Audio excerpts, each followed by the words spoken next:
Live from the campus of Penn State University, this is PSN News. It's Wednesday, October 15th. We have all you need to know about a new deal proposed to save WPSU, as well as more on security updates at a local school.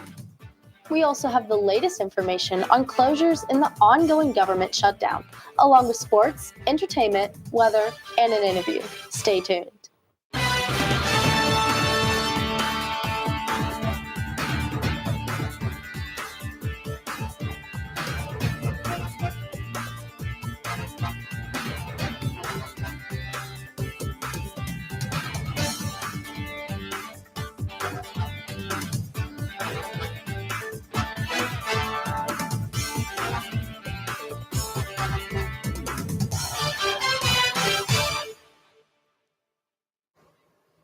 Thanks for joining us tonight. I'm Bronwyn Liber.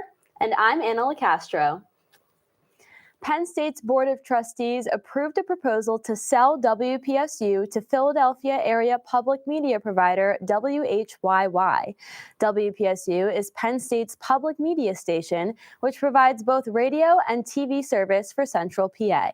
This deal was approved to allow public broadcasting in central Pennsylvania to continue after Penn State said the $1.8 million loss of federal funding made that station unsustainable. The closure of the deal is expected in late June upon approval by the WHYY board and the FCC. New security measures are being put in place at Phillipsburg Osceola Middle School after a student was found with an airsoft pistol and a knife on campus last week. The school will now open its doors at 7:20 a.m. to give staff more time to check students' bags and belongings. The student involved allegedly had no intent to harm anyone, but simply made a poor decision. Phillipsburg Osceola High School already implemented new security upgrades earlier this year. Students at both the middle school and high school are required to use metal mesh or clear backpacks and pass through metal detectors. These changes come as other local districts, including State College, have also stepped up security after recent safety threats. The Center Daily Times sued the Pennsylvania State Police after it refused to release body cam footage from an August incident where state troopers were present during 24 arrests made by ICE. The arrests occurred near Bellefonte, and ICE called this a targeted enforcement operation.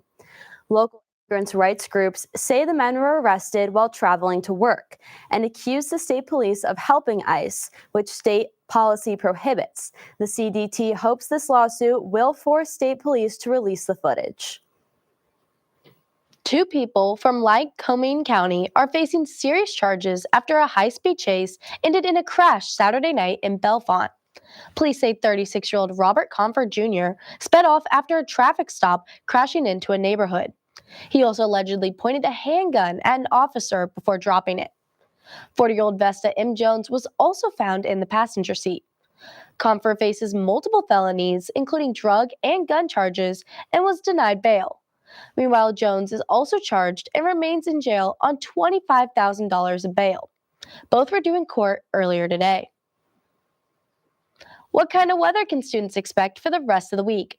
Student meteorologist Brendan Schmallenberger is live in the studio with this week's forecast. Brendan? Thank you, Bronwyn. And yes, it has definitely been a little bit chillier over the past week or so, even a couple showers, whatnot. But besides that, some pretty nice and mild conditions. Take a look behind me right now, although it is just a little bit dark over the Arboretum. We had a very beautiful sunset and barely any clouds in the sky whatsoever. Visibility still at a perfect 10 miles as of right now, and not too chilly either, around 61 degrees. We're going to be seeing a little bit of that warming trend as we start to get throughout the week. But for right now, let's see what we got in terms of radar. And something I did kind of want to point out, a little bit sadder, it is starting to get a little bit darker out now as we're starting to get into those late fall months, eventually early winter months. We're starting to see a lot of this cloud coverage start to disappear as we get later on at night from the visible radar itself. But besides that, really nothing too much that we've been seeing over the state and the Commonwealth in itself.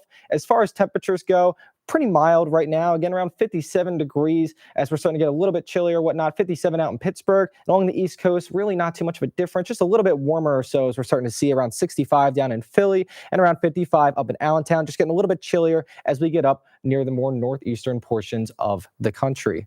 Now, again, temperatures are going to start warming, as I mentioned, a little bit later into this week, almost reaching around 70 degrees coming up on Sunday. But after that, we can start to see a little bit more late October-like temperatures as we get later on into the month. Going on, though, right now, looking a little bit at some of these 500 millibar pressure heights. Right now, we have a little bit of this ridge that's starting to make its way across the United States, which is helping a lot of that high pressure stay in place. But I want to take a notice to this trough right here that's starting to come on down. It's going to pause a little bit right over the Great Lakes, and eventually later on into Sunday, we'll start seeing it go out and start to disperse a little bit just to the northeast, eventually heading out into the Atlantic. Now, what does this mean in terms of radar, right? That's really what we care about right now. Well, again, we had that high pressure system hovering a little bit just to the south, bringing a little bit of those clouds and possibly a couple showers or so as we get later on into noontime around Saturday. But again, as we saw Sunday, that's really when we're going to start seeing this big low pressure system start to bring some of these showers in during the afternoon of Sunday, eventually heading on later into Sunday evening, a lot more so staying to the northern portions of the Commonwealth that'll eventually start to make its way out on Monday, and we'll start to see some pretty clear, rather not too many cloudy conditions either. But again, coming up on Wednesday, we'll start to see a follow-up system come across with a couple stray showers expected later on in the system. Now, the 6 to 10 day temperature outlook, again, I did mention it is going to start getting a little bit warmer. We're actually seeing a little bit of the cooling temperatures in the south just due to some of those October temps, as again, we're starting to get later on into the fall season. But for the Pennsylvania region itself, as well as much of the Northeast, it's going to be just a little bit warmer than we have been seeing. Right now, though, coming up around 38 degrees as the low tonight. That is really going to be the lowest we're going to see all week. Clear conditions, however, wind is on the later side, only around 6 miles per hour with only a 5% chance of rain. And that's going to continue on into tomorrow, although we will be seeing winds start to pick up just a little bit. Yes, it is going to be 60, and yes, we do have that sun coming down, but wind chill can be a factor. It might just get a little bit chilly. Make sure to wear a hoodie or jacket, and I'm sure you will be just fine. But looking ahead at the rest of the week, we're going to see a little bit of those warmer temperatures. Again, as I mentioned, Sunday as our high around 69 or so. We could be seeing a little bit of that rain though, so it balances itself out a little bit. Eventually we'll get on into Monday, start of the work week, head right on back down after that low pressure system starts to make its way out. Around 55 degrees, low of 41, and it will stay pretty much roughly around the same near those 60s as we get into Tuesday with 61. And again, some showers possibly starting to come up later on early morning into Wednesday at around 57. Bronwyn, back to you. Thanks, Brendan. Now over to Caden Gale with the latest in sports. Thanks, Bronwyn. I'm Caden Gill with your sports update. Penn State women's volleyball outside hitter Kennedy Martin has been named AVCA Player of the Week. She becomes just the 8th player in program history to earn the honor and the first since Jess Merzick in 2023. Martin had 23 kills, 8 digs, and 2 aces in Penn State's sweep of number 7 Wisconsin on Friday. Then turned right around the next day to help the Nittany Lions beat Northwestern 3-1, recording 24 kills, 7 digs, and 2 blocks. The junior currently averages a 5.97 points per set rank, which ranks 2nd in the nation. Penn State men's hockey has dropped to number 6 in the latest USC HO rankings. The Nittany Lions fell 2 spots in Monday's poll after a weekend series split with unranked Clarkson. Despite receiving a first-place vote and playing twice as many games, Penn State was leaped by Denver in the rankings. Top-ranked player Gavin McKenna and company will face LIU in back-to-back home games beginning October 17th. The injury bug made its rounds among the NFL's top playmakers in Week 6. Los Angeles Rams wide receiver Puka Nacua, second in the league with 616 receiving yards, suffered an ankle injury in the second quarter of the Rams' 17-3 win over the Baltimore Ravens. Rams head coach Sean McVay says it's unclear if Nacua will play in Week 7 against the Jacksonville Jaguars. In Tampa Bay, rookie wide receiver Emeka Egbuka is also expected to miss time with a hamstring injury, suffered during Sunday's 30-19 win over the San Francisco 49ers. The 19th overall pick in the 2025 NFL Draft has had an explosive start to his career, ranking 4th in the NFL with 469 receiving yards and 2nd in touchdowns with 5 in his first 6 games. The Los Angeles Dodgers took a 2-0 lead in the ALCS after a 5-1 win on Tuesday night. The Milwaukee Brewers struck first with a home run from Jackson Chourio in the bottom of the first inning, but the Dodgers answered quickly with a solo shot from Teoscar Hernandez and an RBI double from Andy Pages in the second. LA added 3 more runs across the 6th, 7th, and 8th innings, including a solo home run from Max Muncy and RBI hits from Shohei Ohtani and Tommy Edman. Dodgers starter Yoshinobu Yamamoto pitched a complete game, striking out 7 batters while surrendering just 3 hits and a walk over 9 innings. After winning the first 2 games on the road, the Dodgers returned home Thursday night with a chance to take a commanding 3-0 series lead. First pitch is set for 6:08 p.m. Eastern Time. That's all for your sports update. After the break, Jocelyn Bilker has the latest in the world of entertainment. Stay tuned. Live from the campus of Penn State University, this is PSN News. Penn State Network News is a student-produced, bi-weekly live news show featuring all student talent. From local and national news to sports, entertainment, weather, and live interviews, we have it all. We also feature student-made packages from across campus. Airing every Monday and Wednesday at 7 p.m. We are PSN News. Be sure to check us out on Twitter and Facebook at PSN News, on Instagram at Penn State Network News, and to subscribe to our YouTube channel at youtube.com/PSN News. Have a good night and stay safe, Penn State.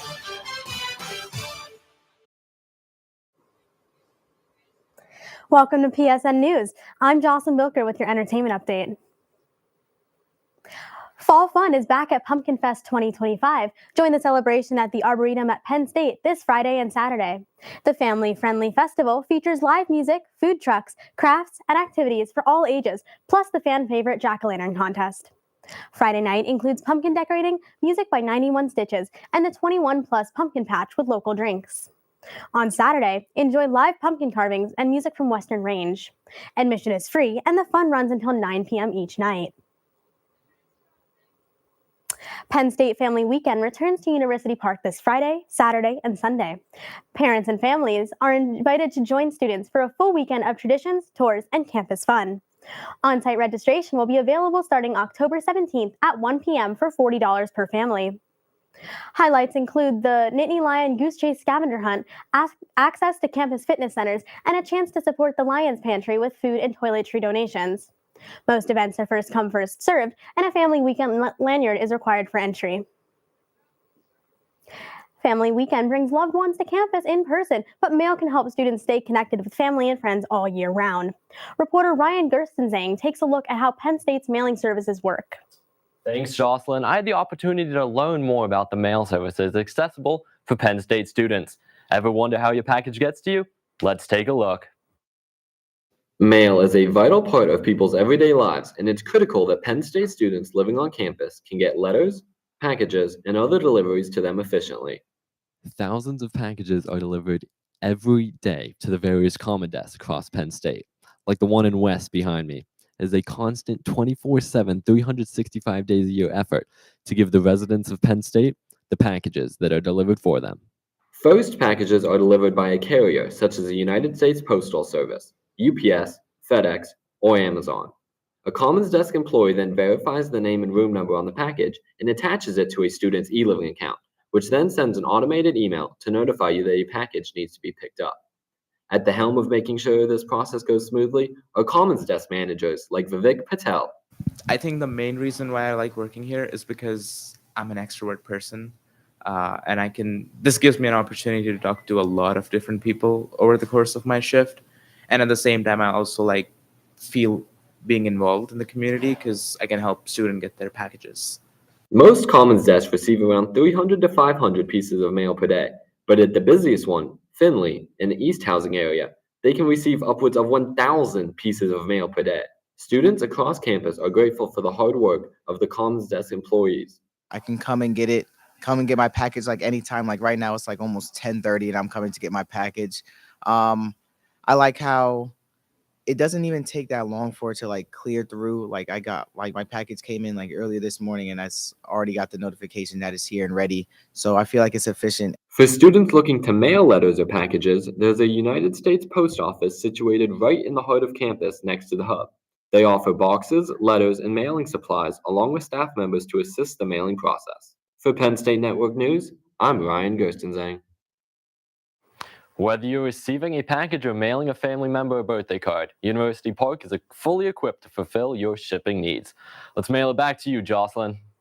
Thanks, Ryan. Taylor Swift is heading back to the screen. On Monday, she announced a new concert film and 6-part docuseries during a special appearance on Good Morning America. The film, titled Taylor Swift, The Eras Tour, The Final Show, and the docuseries, The End of an Era, will both premiere on Disney Plus and Hulu on December 12th. The docuseries will be released in 3 parts with 2 episodes each. The second and third installments drop on December 19th and December 26th. Demi Lovato is set to return to the stage for one night only. On Monday, Lovato announced a special concert at the Palladium in Los Angeles, taking place on October 25th, just one day after the release of her new album, It's Not That Deep. Tickets went on sale on Monday, and the queue to purchase tickets surged to over 180,000 people. The show sold out in minutes. This marks Lovato's first live concert performance in over a year. That's all for your entertainment update. Coming up next, interview anchor Lauren Perry will be speaking with Bree Boyd, the president of Culture Central. Stay tuned. Hey, everybody. Thank you for tuning into this edition of Penn State Sports Night.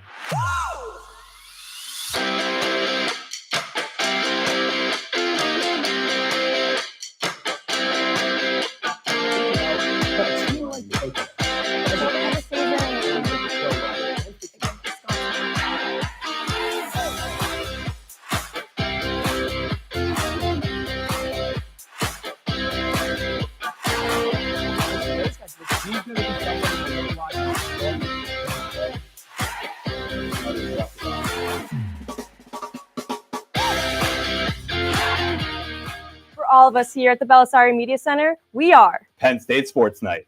Ready, mics? 3, 2, fade in on 2, mic and cue. This is Nittany Talk.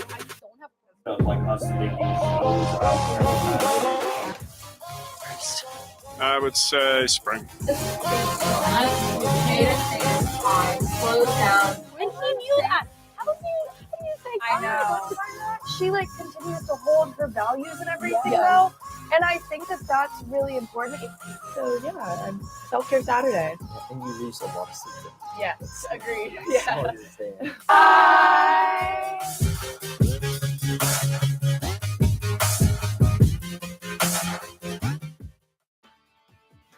Live from the campus of Penn State University, this is PSN News.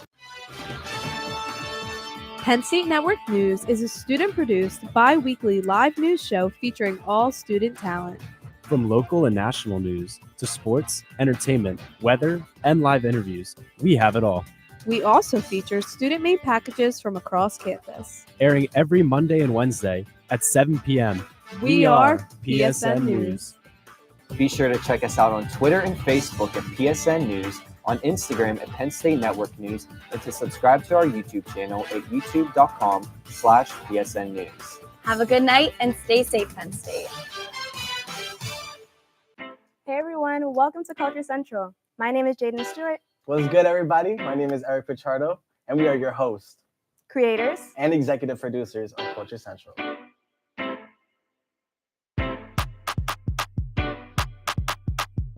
Is this Whitney Houston? We're doing things that have never been done before. So welcome to the family. Hey everyone, we are Red Carpet News, your main source of entertainment news at Penn State University. Man, this festival is going to be popping. I'm Alex Porzillo, here with Aiden Harold. He's going to 23rd with Daddy Elon Warbucks to actual space away from Kim. So in sync, especially during Kendrick's part when they came out, reporting on anything from music, movies, TV shows, fashion, to celebrity gossip. You don't want to miss out on any of the hot topics we discuss. Find our segments on YouTube under the name Red Carpet News for your daily dose of entertainment. We are Red Carpet News.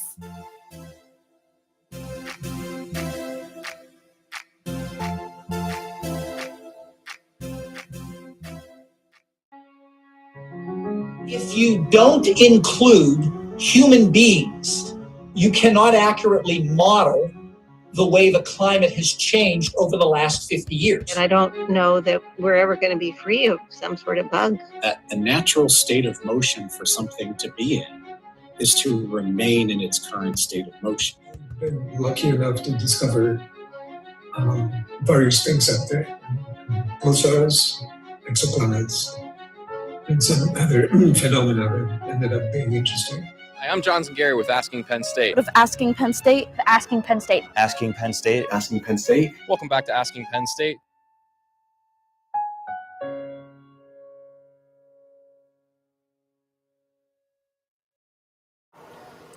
Welcome back to PSN News. I'm Lauren Perry, and tonight I'm joined by Bree Boyd, the president of Culture Central. Thank you so much for coming in tonight, Bree. Thank you for having me. Yes, of course. So let's start off easy. Tell me more about you.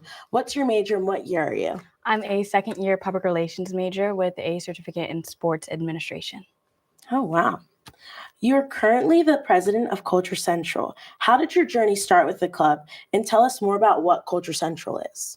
My journey started last year because I'm a sophomore this year. So it started last year when I was a freshman. I applied just to be like an entertainment specialist. And then from there, I kind of like worked my way into treasurer. And then just randomly in the last end of the year, like we kind of just worked it into being president. And it's been really fun, actually. And I really love Culture Central. It just means a lot to me, honestly. As president, what does your job entail? Tell us more about what you do. So currently we have our president and co-executive role split. So as president, I make sure our GBMs are good. I make sure all our new members are welcomed. I make sure everything's running smoothly in our org. And then my executive producer, Andre, he makes sure that our show runs smoothly as well. Yeah. Okay. That's fun. How would you describe Culture Central's main mission or purpose on campus to someone who doesn't know anything about it? To someone who wouldn't know anything about Culture Central, I definitely would just gist it up to the fact that we are made to uplift culture on campus. So if it has culture, we want to make sure that everyone sees it. We'll cover events like Holi, Diwali. We want to make sure we're at everything, like any concert on campus. We just want to make sure that everyone feels welcome and that their culture is represented as well. I love that. So you kind of talked about this a little bit, but what do you think makes Culture Central more unique than other cultural or diversity clubs on campus? Honestly, I'm going to go with the really generic answer. They're my family. Like, it's the biggest family you'll ever find. It's not just something for us all to put on our resume. It's not just something to just go into every day. These are my friends. These are my family. Like, they make sure that we're all okay. And it's just so welcoming to see people like me in a field that I love to be in. And it's just uplifting as well.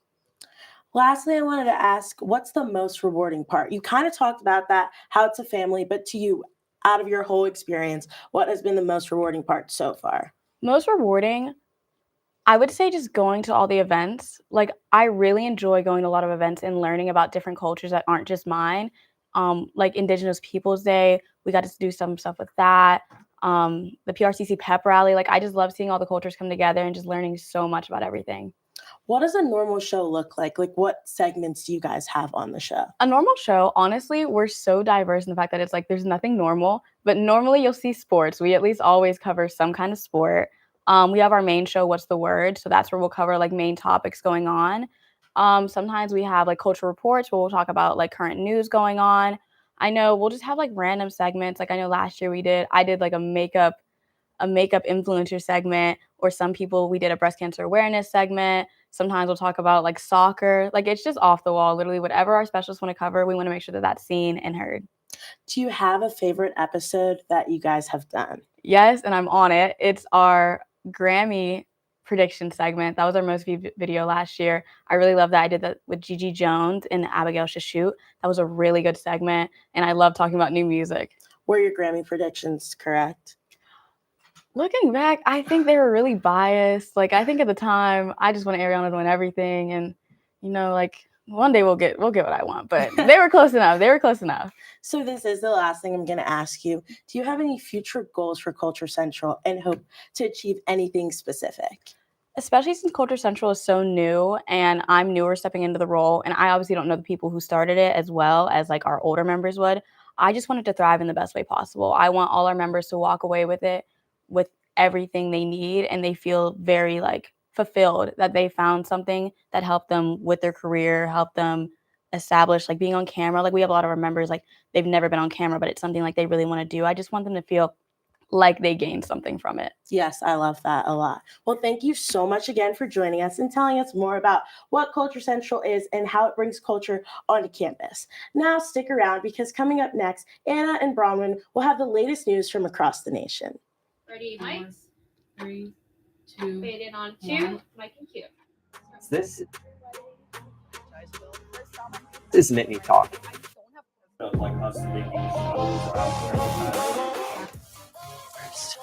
I would say spring.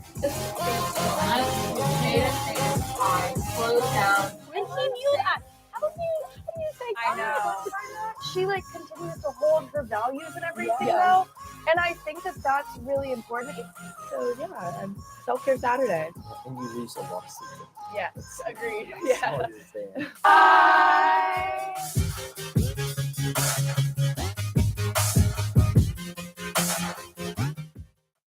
Hey everyone, welcome to Culture Central. My name is Jaden Stewart. What's good, everybody? My name is Eric Pichardo, and we are your hosts, creators, and executive producers of Culture Central.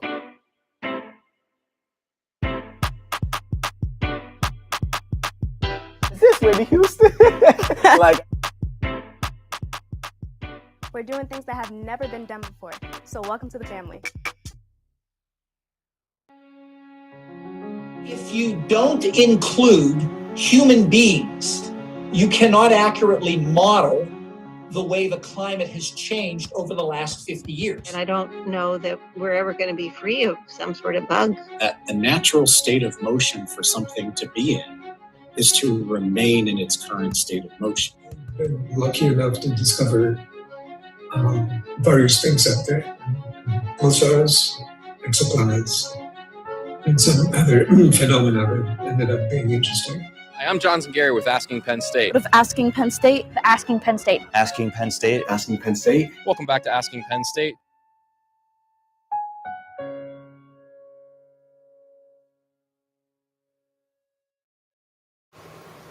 One person is dead and 2 are missing in Alaska after the remnants of Typhoon Halong hit over the weekend. More than 50 people were rescued by crews during and after the storm, some being pulled from the rooftops of swept-away homes. Many also experienced power outages, lack of running water, ruined food stocks, and damaged home heating stoves. Officials are warning of a long road to recovery and asking for continued support with winter on its way, especially for the more remote communities. The Smithsonian Museums and National Zoos are closing to the public starting Sunday as federal funding runs out during the ongoing government shutdown. The institution had stayed open for 11 days using leftover funds from last year, but those have now dried up. While the animals at the zoo will still be cared for, public access and popular animal camps will go dark. The Smithsonian is the latest major attraction impacted by the shutdown, which began October 1st with no clear end. More than 2.5 million people in North Carolina are getting over $6.5 billion in medical debt eliminated. The elimination comes through a state government effort that offered hospitals extra Medicaid funds from Washington if they gave low and middle class patients the financial relief and implemented policies to discourage future liabilities. This effort exceeded initial estimates, helping almost a fourth of North Carolina's residents. Recipients will continue to be notified this week. Hundreds of education department employees are being laid off as the federal shutdown continues, affecting offices that oversee special education, civil rights enforcement, and school funding. The Trump administration began cutting 466 staffers on Friday, which is nearly 20% of the department. The office that enforces special education laws is reportedly being reduced from about 200 workers to just 5, sparking concerns from advocate groups across the country. Unions are challenging the cuts in court, warning they could have long-lasting implications on students and schools nationwide. That concludes our show tonight at PSN News. Be sure to check us out on Twitter and Facebook at PSN News, on Instagram at Penn State Network News, and to subscribe to our YouTube channel at youtube.com/PSN News. Have a good night and stay safe, Penn State.